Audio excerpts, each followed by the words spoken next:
Welcome everyone to Catholic Sunday Scriptures in Context.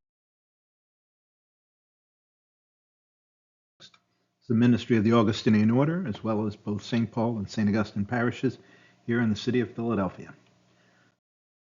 Today is our last Sunday in Ordinary Time.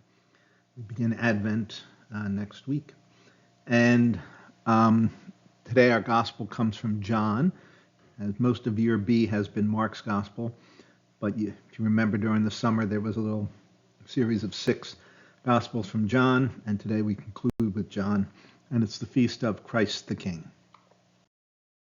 So our first reading comes from the book of the prophet Daniel, chapter 7, 13 through 14, and this, as I mentioned last week, some of this book was written in Aramaic, which is the language of Jesus, and this is one such section. Also, I think I mentioned that it's a work of historical fiction and was written to encourage those who were experiencing persecution, especially at the time after the fall of Alexander the Great, and Alexander's kingdom had divided, and people wanted to push Greek culture, Greek ideas, and the Jewish people were afraid of losing their culture and their belief, and so they fought against the people who were trying to do that. Today's passage recounts is the end of a vision, and in this vision Daniel sees 10 horns, which represent the 10 kings, who were trying to go against the people, but these kings are going to be vanquished by one like a son of man who is coming on the clouds. And that coming on the clouds is important, especially in our second reading. We'll see that phrase again from the book of Revelation. And Jesus uses this passage to refer to himself, and that's what gives it meaning for us. We know that the Son of Man will be given dominion over all peoples. And this was the title that Jesus mostly used to refer to himself. The Son of Man just means a human being. There was no special significance here till Jesus using it helped us understand that this is a prophecy about that the evil will be conquered by a human being and the one who suffers like Jesus. So here you go, Son of Man on the clouds of heaven. The Son of Man received dominion, glory, and kingship. All peoples, nations, and languages will serve him. Our second reading is from the book of Revelation, the first chapter of the book. And to understand this, you need to know that it's both apocalyptic literature, which was highly symbolic, and all the symbols had specific meanings, and it was also prophetic.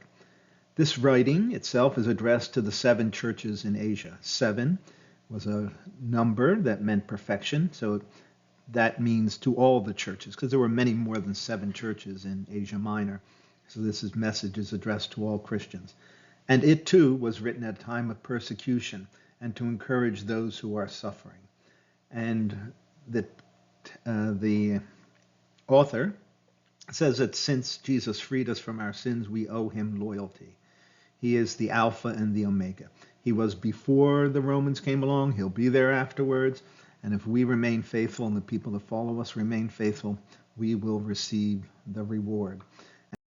And, to him who loves us and has freed us from our sins by his blood, and he is coming amid the clouds. And this is an attempt by the author of the book of Revelation to refer back to that Daniel passage. So now, since Jesus has come to earth and had his ministry, they now understand that was a prophecy about the one who will overcome the evils in the world.